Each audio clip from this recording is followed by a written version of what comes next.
Bonjour à tous. En 1988, Clint Eastwood est pour la seconde fois en sélection officielle au Festival de Cannes après Pale Rider 2 ans auparavant. Pendant le festival, il reçoit les louanges d'une presse unanime. Et c'est le jazz qui est au cœur de cette nouvelle production. Pour nous en parler, je suis avec mon grand ami Pierre-Emmanuel Donneau, musicien lui-même, saxophoniste et spécialiste du rock et du jazz. Pierre-Emmanuel, quand je t'ai demandé de participer aux Essentiels, tu m'as tout de suite parlé de ce film. Oui, tout à fait. Bird, c'est un film qui me touche déjà en tant que musicien. Je suis moi-même saxophoniste, je suis également passionné de jazz, et ça me touche en tant que père de famille avec ces moments difficiles que tout père de famille redoute de vivre, de la perte d'un enfant. Charlie Parker, c'est vraiment une légende du jazz qui a révolutionné la musique avec le bebop. C'est également un génie de l'instrument que tout musicien rêve peut-être d'avoir rencontré, d'avoir vu en concert. Moi, j'ai été marqué à la sortie du film par une affiche avec un reflet bleuté sur ce noir omniprésent, et je trouve que cette lumière bleutée, on la retrouve tout le long du film également. Voici l'essentiel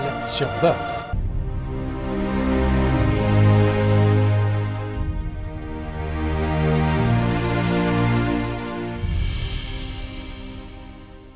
Bird de Clint Eastwood, 1988. C'est le deuxième film réalisé par Clint Eastwood dans lequel il ne joue aucun rôle après Breezy en 1973. Le film raconte la vie du grand jazzman Charlie Parker qu'on surnommait Yardbird. Le récit alterne l'histoire de sa jeunesse à Kansas City, sa maturité musicale, ses drames personnels, son addiction pour l'alcool et la drogue, sa relation passionnelle avec Shan Richardson et sa mort prématurée à l'âge de 34 ans. Clint Eastwood s'efforce de cerner l'homme dont la vie privée fut un enfer et l'artiste qui libéra le jazz par la puissance et la beauté de son style.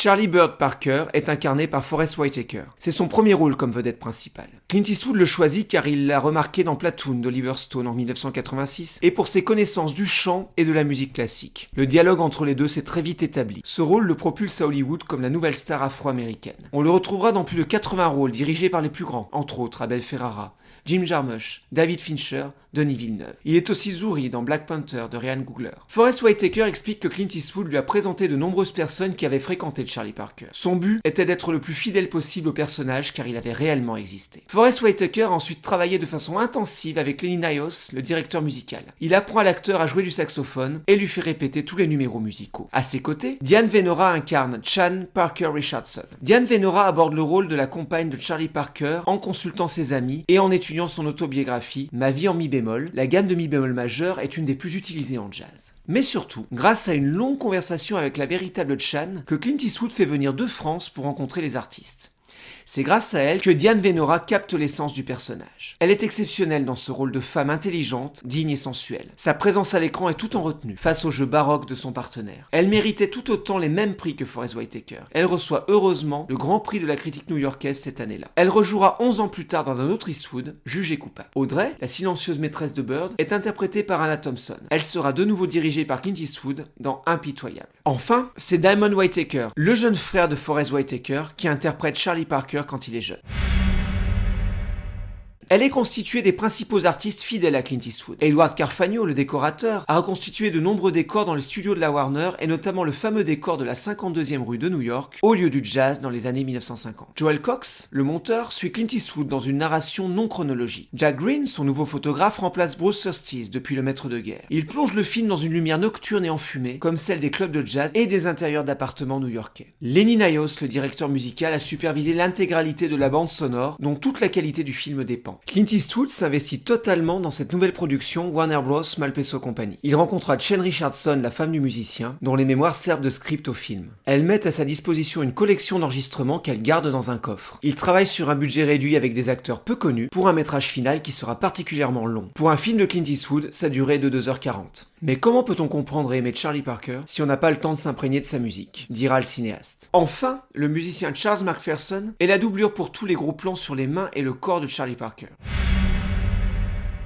Le titre du film Bird signifie oiseau, qui était le surnom donné à Charlie Parker, et plus précisément Yardbird, qui signifie oiseau de basse-cour. C'est Jay McShone, le pianiste de son big band, qui lui donne ce surnom inspiré des morceaux Yardbird Suite, Ornithology ou Bird of Paradise, mais aussi pour son goût des plats à base de poulet. De ce surnom aérien, Clint Eastwood saisit le décalage entre la lourdeur du corps de Forest Whitaker et le son sublime et léger de son saxophone. Le film commence par une citation de l'écrivain Francis Scott Fitzgerald: There are no second acts in American lives. Il n'y a pas de seconde chance dans la vie d'un Américain. américain. Ainsi, Clint Eastwood marque d'emblée le refus du compromis. La mise en scène combine, comme Clint Eastwood sait très bien le faire, le drame et la légèreté, sans qu'on se rende compte du passage de l'un à l'autre. On notera la détresse de Charlie Parker qui essaie de mettre fin à ses jours devant Chan, visiblement habitué à ses tentatives. L'enregistrement en studio que Charlie Parker ne parvient pas à conclure, et qui rappelle la souffrance de Red Stowell, le personnage du chanteur de country atteint de tuberculose incarné par Clint Eastwood dans Honky Tonk Man. La plus émouvante est bien celle où Charlie Parker, anéanti par la culpabilité, envoie de nombreux télégrammes désespérés suite au décès de sa fille. Côté légèreté, voire cocasserie, on peut citer Charlie Parker qui joue du saxo dans la rue et réveille Dizzy en plein milieu de la nuit en improvisant North Time. Charlie Parker fait stopper sa voiture devant la demeure d'Igor Stravinsky à Los Angeles. Les deux génies se toisent de loin et le chef d'orchestre referme sa porte. Enfin, la tournée dans le sud est également un bon moment. Rodney passe pour un chanteur noir albinos afin d'éviter les tensions raciales. Mais la qualité et l'audace de la mise en scène demeurent dans l'enchaînement des séquences. En échappant d'abord à la structure narrative classique en deux parties, du traditionnel Rise and Fall, l'ascension puis la gloire pour terminer par le déclin. Clint Eastwood s'emploie à brouiller les pistes en proposant une structure de mise en scène très particulière qui a l'ambition d'être la traduction fidèle de la musique de Bird. Noël Simsolo l'a bien remarqué dans son livre, l'essentiel de la structure du film est conçu selon une musicalité proche de celle du jazz. Et dans Les Inrecuptibles, Olivier Père écrit « La mise en scène adopte une structure éclatée qui parvient à évoquer la complexité douloureuse de la personnalité de Parker comme de sa musique. »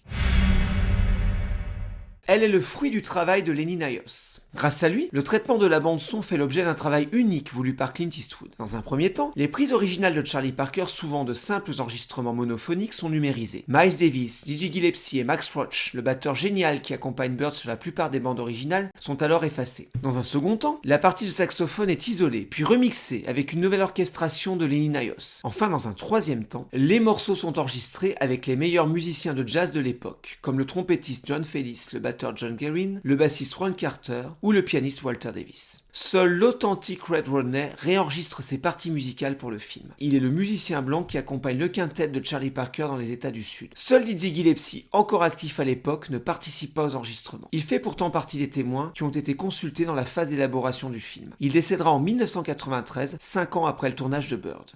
Ce bricolage qui peut heurter les puristes a permis à Clint Eastwood de ne pas trahir Bird lui-même tout en livrant une bande-son neuve pour un large public. Ce parti pris est défendu par Bertrand Tavernier qui explique que conserver le son originel aurait donné au film une couleur passéiste, les sections rythmiques souffrant terriblement des enregistrements de l'époque. Enfin, Lenny Nyos apprend aussi le saxophone à Forest Whitaker. Il fallait qu'il puisse passer pour un saxophoniste, mais surtout qu'il puisse ressentir ce qu'a enduré Bird dans la pratique de son art. Seuls les experts pourront rapidement se rendre compte que Forest Whitaker n'est pas un saxophoniste en observant ses doigts décalés par rapport à la musique et la prise de bec trop en retrait pour pouvoir jouer correctement. L'illusion fonctionne pendant toute la durée du film. Les intentions de Clint Eastwood ne sont d'ailleurs pas sur ce point. C'est moins d'un saxophoniste que d'un artiste, un musicien hypersensible et torturé dont il nous parle, et à ce niveau-là, la réussite est absolue. Clint Eastwood raconte la vie du plus grand saxophoniste alto de l'histoire du jazz. Bird fut tourné plus de 30 ans après le décès prématuré de Charlie Parker. Son comportement autodestructeur, composé de drogue et d'alcool, n'a pas permis d'établir pleinement son génie musical auprès du public de son vivant. La mort prématurée de sa fille le pousse au désespoir. Jusqu'au bout, malgré les démons qui le rongeaient, il interpréta un nouveau style de musique qui révolutionna le jazz. Le bebop, une musique que les protagonistes de l'époque décriront comme tellement technique et complexe que les blancs ne pourront jamais la comprendre ni la reproduire. Lenny Nyos souligne la manière dont Bird était en avance sur son temps. Il jouait à une vitesse incroyable, dira-t-il. Sa dextérité était stupéfiante. Célèbre, Charlie Parker devient plus accompli, mais aussi plus autodestructeur. L'alcool, l'héroïne et les nuits sans sommeil eurent raison de lui. Ce qui conduit les spectateurs jusqu'à la séquence la plus glaçante du film. Le médecin légiste estime l'âge du défunt à 65 ans, il n'en avait que 34. Il y a là un parallèle avec Amadeus, le chef-d'œuvre de Milos Forman. Dans les deux films, les artistes ne sont pas adaptés à la vie terrestre. Dans le cas de Mozart, on est davantage dans un rapport au divin, mais la lente autodestruction qui va les poursuivre tout au long de leur courte vie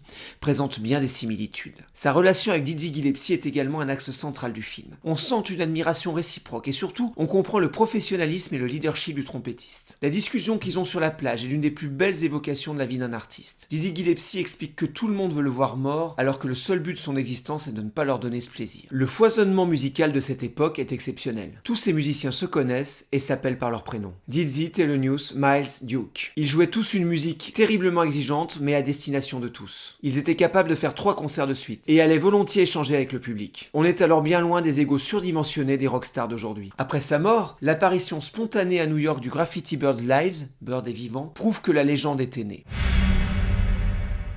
Clint Eastwood est un grand amateur de jazz depuis sa jeunesse. Il explique « Je me suis très tôt intéressé au jazz. Ma mère possédait une collection de disques de Fat Wallers. Quand j'avais 15 ans environ, je jouais des ragtimes et du blues au piano dans une boîte d'Auckland. C'est là que j'ai vu jouer en vrai Charlie Parker. J'étais totalement subjugué. » Dès son premier film Un frisson dans la nuit, Clint Eastwood intègre une très longue séquence documentaire montrant son personnage assister au Monterey Jazz Festival. Et Clint Eastwood de poursuivre « J'adore les jazzmen depuis toujours. Lester Young, Count Basie, Dave Brubeck. Aujourd'hui les jeunes connaissent le rock, pas le jazz. Dommage. » Le jazz est omniprésent dans son œuvre. On peut l'entendre dans La Corde raide ou dans Minuit dans le jardin du bien et du mal tourné à la Nouvelle-Orléans, mais aussi dans des œuvres variées telles que Sur la route de Madison ou Space Cowboys. Son fils Kyle Eastwood, né en 1968, est un bassiste de jazz reconnu. En plus de sa carrière solo, il a collaboré à certaines musiques de films de son père, comme Mystic River ou $1 Million Baby. Clint Eastwood produira aussi Thelonious Monk Straight No Chaser de Charles Reiswin et réalisera le documentaire Piano Blues pour la série produite par Martin Scorsese. 2 ans avant Bird, un autre amoureux du jazz, Bertrand Tavernier, réalise le très beau Autour de minuit, qui évoque la vie du saxophoniste Lester Young et du pianiste Bud Powell. Depuis Bird, on peut citer Mo Better Blues de Spike Lee, Ray de Taylor Hackford sur la vie de Ray Charles, ou Soul de Pete Docter, produit par Pixar.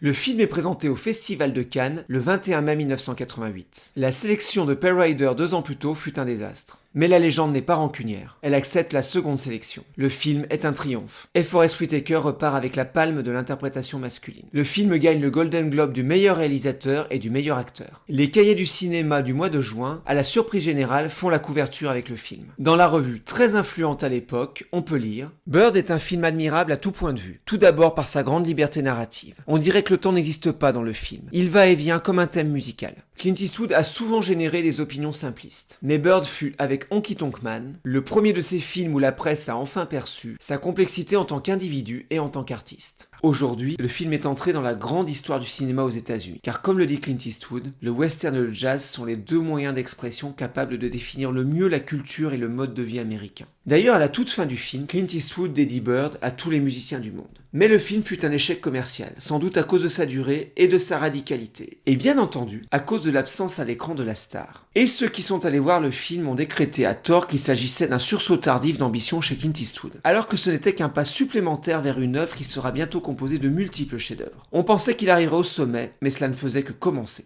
To be continued. Bon film.